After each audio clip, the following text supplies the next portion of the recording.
Audio? Yes, hi.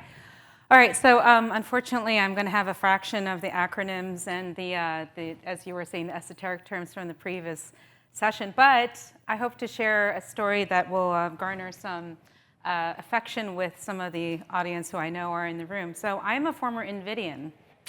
So I was at NVIDIA between 2006 and 2010. I joined NVIDIA when they were looking for people that had a mobile background. I've been in emerging technology my entire career. And I had just come out of Japan where Docomo had launched iMode, which was my humble opinion, the precursor to iTunes. And so at NVIDIA, I was working around discrete GPUs on phones. And one of the things that we, of course, knew was we were trying to accelerate H.264 video. One of the use cases was watching soccer, so we were working with Telecom Italia for obvious reasons for people to be able to watch soccer on their phones. And of course, one of the challenges was the battery life and heat, right? People's thighs were getting on fire because everybody's keeping their flip phone. If you remember Motorola Razr, one of our initial design wins, burning a hole in their pocket. And so I was at NVIDIA when we were working on GoForce, and GoForce became the kernel of Tegra. And Tegra is now part of the foundations of where NVIDIA has gone with AI. So hopefully I got some credibility with y'all now. And no, I sadly sold all my stock when I left in 2010, I know. And now I hope you have some extreme pity for me because I would have my own private family office right now. And I wouldn't be here talking to you, so that's the silver lining of all this. So what I wanted to do today was talk to you about this paradigm shift that is not just exciting, but is going to be absolutely critical. And I hope you come out of this perhaps having less technical information about this. Can you go to the next slide, please? I just realized you probably are working off of a digital version. Yeah, thank you. So as Chris was mentioning, and as people have been talking about, there is panic at the e-disco because as I was mentioning, it's not just NVIDIA, obviously, but this whole push towards Gen AI is creating a significant amount of panic as it relates to sustainability because of the immense amount of energy that we already know that this is going to consume. So I work for NTT. How many of you know NTT, by the way? This is a question I always ask. Okay, for those of you who don't, and if you don't, it's one of these, NTT is one of the largest technology companies that you wouldn't have heard of because we're mostly behind the scenes around digital infrastructure. We're number 3 in data centers. We do a lot of connectivity. We're one of Cisco's partners. So we fundamentally drive a lot of the digital pulses and heartbeat around the world. We're largest submarine cable runners actually connecting continents. And so for us as data center leaders, we're very, very vigilant to this panic at the e-disco. When you see headlines like AI could soon need as much electricity as an entire country, that creates a lot of concern, not only because, remember with EV and the whole rush with EV, that was also a big concern that I remember I attended a conference where a woman who runs sustainability at Cisco said, do you realize that if everybody who had an EV in America were to plug in right at this very moment, at the same time, they would take down the entire grid of the United States. So now we start to go up against geopolitical challenges, right? Because taking down the entire electricity supply of a country, given how reliant we are on digital, is going to create huge issue. So there's definitely panic at the e-disco, and never mind that this is also, next slide, please. And thank you for that. And never mind that this is also going to leave whole countries behind. There's hundreds of millions of people in India who don't even have access to electricity. So this is a challenge. Can we go to the next slide, please? And one of the things that we have to think about is how do we keep calm and carry on? Because the proverbial cat is out of the bag. There's no going back. How do we address this? And Jensen, for those of you, it's really painful for me to, I think just today, NVIDIA just became the most valuable company on the planet. I was like, every time and Jensen makes the headlines, I just send my husband a note, like, no, because I sold all my shares. But Jensen has been doing an extraordinary job just really emphasizing, if you watch his keynote at GTC, he underscores that NVIDIA is hard at work to try to figure out how we do this in a more efficient manner. How do we do this in a way that it's not going to consume as much electricity because it has become such a concern at a sustainability level, and never mind some of the other concerns with data centers because data centers are not just consuming more electricity, they're also consuming more water because air cooling has now also become very expensive. So now you have more and more water that's running through data centers and so on and so forth. So you see everything starts to compound around sustainability challenges and how AI is a big bad wolf against sustainability, but know that there's work that's being done. And in fact, I was in an Uber, and I usually don't talk to people when I'm on planes or in Ubers. It's not because I'm not friendly. I'm very friendly and very approachable. It's just I need my zone, right? And so I'm in an Uber, and she wanted to chat. So she found out I was in technology. She's like, "What do you think about AI? Is it going to take all our jobs? What's the future like for my children?" And I said, well, and I do believe this. I said, I'm really grateful for AI, Gen AI specifically, because AI, it's been around for 80 years, but the version that's now captivating everyone's imagination and reality is that I think that AI is going to save us, because sustainability and how the world is moving forward is a system design issue. And system design, we're not very adept at being able to figure that out, and we can use Gen AI to help us get there. Next slide, please. I'll get used to this. But in the meantime, that doesn't mean that we can just rest on our laurels here and expect the pioneers, the Sam Altmans, the Jensens, the Satyas, to go out and try to figure this out for us. We do have to think about what role we all collectively play, and what are some of the paradigm shifts that we are going to be able to focus on and to be able to support within this ecosystem, whether it's here at this conference and networking, meeting with people, and whatnot. And thank you for mentioning my book, Chris. There is a Meet the Authors section out front, and Alvin's a friend, and I love his next book that he co-authored on the next reality. And if you haven't read the book, I have the audiobook, I highly recommend it. But his book was so popular, so I had no room for it. So I do have a few here that I'll leave behind. If you like a copy, I'm not selling them. I just want to distribute that. And I interviewed senior leaders from technology, from industry, from community.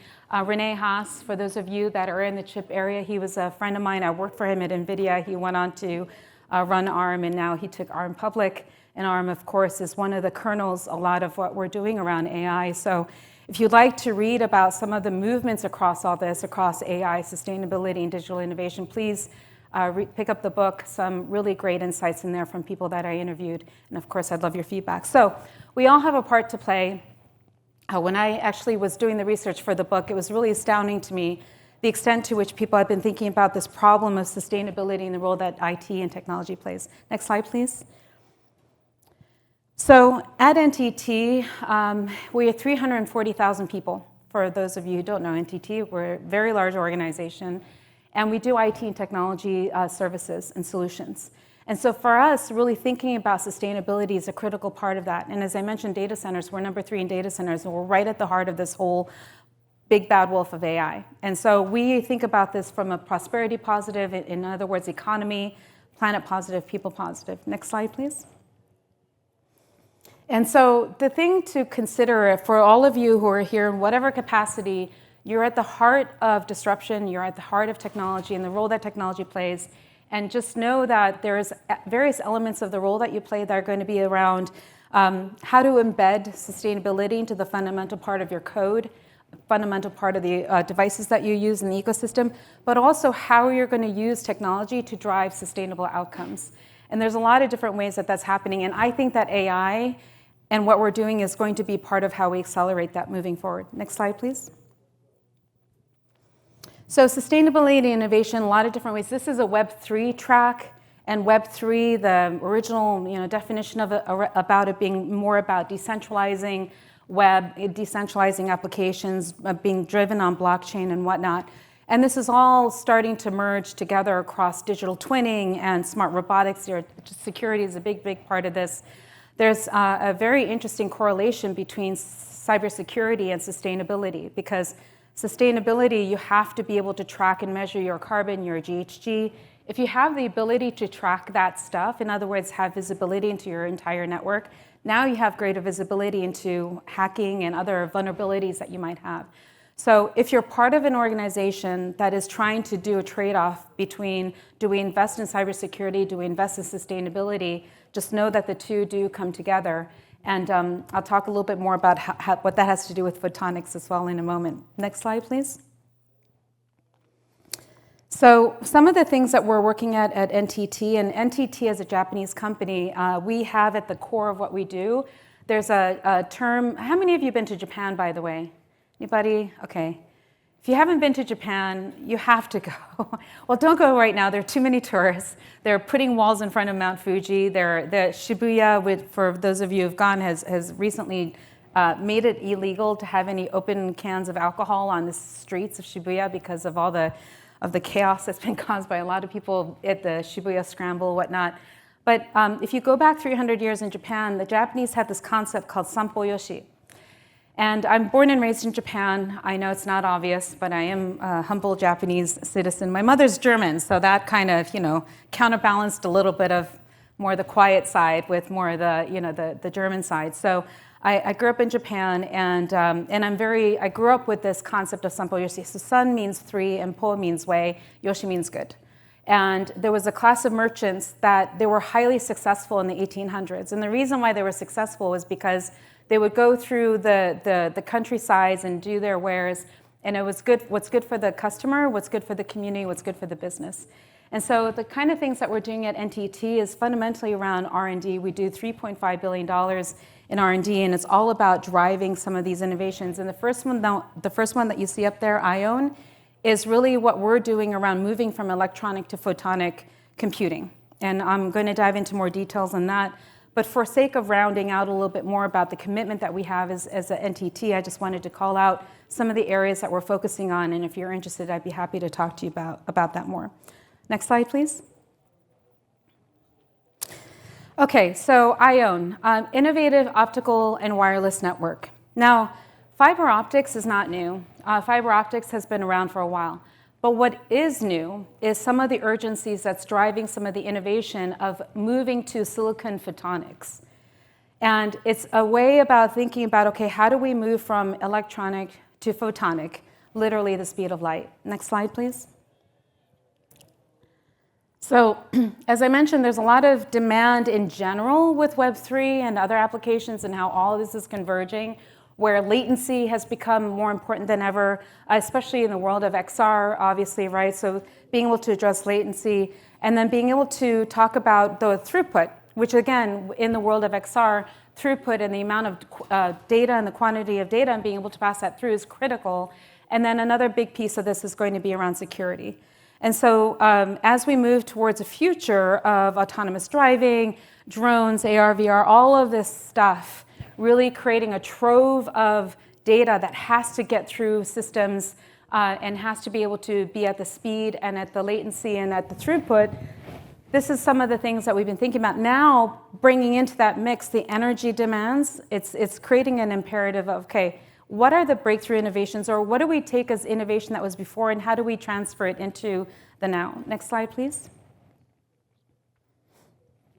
So as I mentioned, we're number 3 in data centers, so we have this data. We know that the amount of power consumption is only going to go up. And forget AI. Even as the world has been digitalizing, which is something that I talk about in the book, accelerated by the pandemic. The pandemic made the digitization of assets and the digitalization accelerated more than ever. Now, there's still 40% of the world that's not online. We're like, of course, due to the pandemic, surely everybody must have a phone. Surely everybody must be connected, but they're not. As I mentioned, in India alone, there's hundreds of millions of people without electricity. So there's going to be a huge boom in power. There's going to be this huge boom in data volume. And data centers are going to be at the heart of making that happen. If we go to the next slide, please.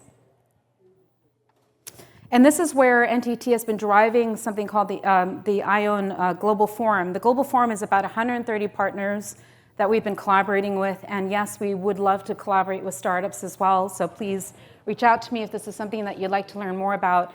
Because we can't do this alone. It's all a system design, right? Like if you have a fax machine and nobody else has a fax machine, well, that's, wow, I just totally aged myself. I don't, it's like, when was the last time we used a fax machine? That just came out of sort of, kind of my back closet of my mind. Okay, so you get the point, right? It's that network effect. You have to, so with the ION Global Forum, we do that. We work with partners so that we can really extrapolate this across the ecosystem. Next slide, please. And so the fundamentals of it is physics, right? And so for those of you who want to get beneath the layers on this, I won't be able to go into that today.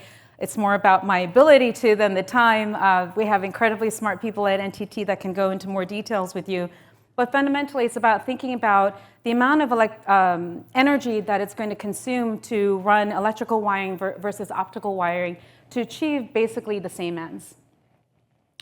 And what we've learned is that through an all-photonic network, we can do a fraction, 1/100th of the energy consumption that you would do otherwise with electronic. Next slide, please. And so with the innovative optical and wireless network, what we're proposing is to be able to look at the entire ecosystem from the chip level to the board level, to the connectivity level, to the server level, to the data centers, all of that, and transform what we can from electronic to photonic.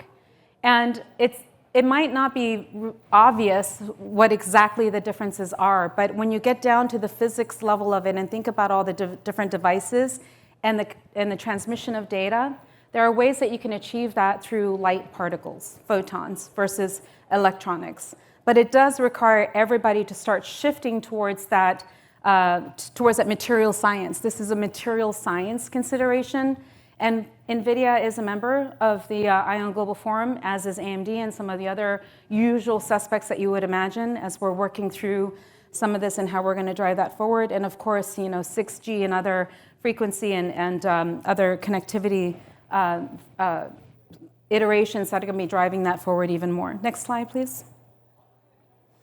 So as I mentioned, we have the different phases of where we're getting to right now. We're at sort of the second generation, and we're working with the Broadcoms and others of the world to really think about this at the chip level. And so this is what we mean by silicon photonics, is really being able to make this transformation right at the chip level and driving some of the ways that that's going to massively decrease the amount of energy that it's going to take, so that the battery in your GPU-powered phone is going to burn a hole in your pocket and that it's going to last a lot longer.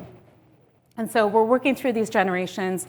It takes a lot of effort. It takes a lot of smart people. It takes a lot of material transformation as well, new kinds of rare earth elements and compounds that are being utilized and deployed throughout this whole process. And that's also something that we are committed to at NTT. Next slide, please. And ultimately, this is kind of Web3 at a grand scale. So I don't know if you've heard, but there are cities that are now saying, we are not going to let data centers in the city because you're going to take down our whole grid. And so what is a possibility with ION and the entire ecosystem is starting to distribute data centers.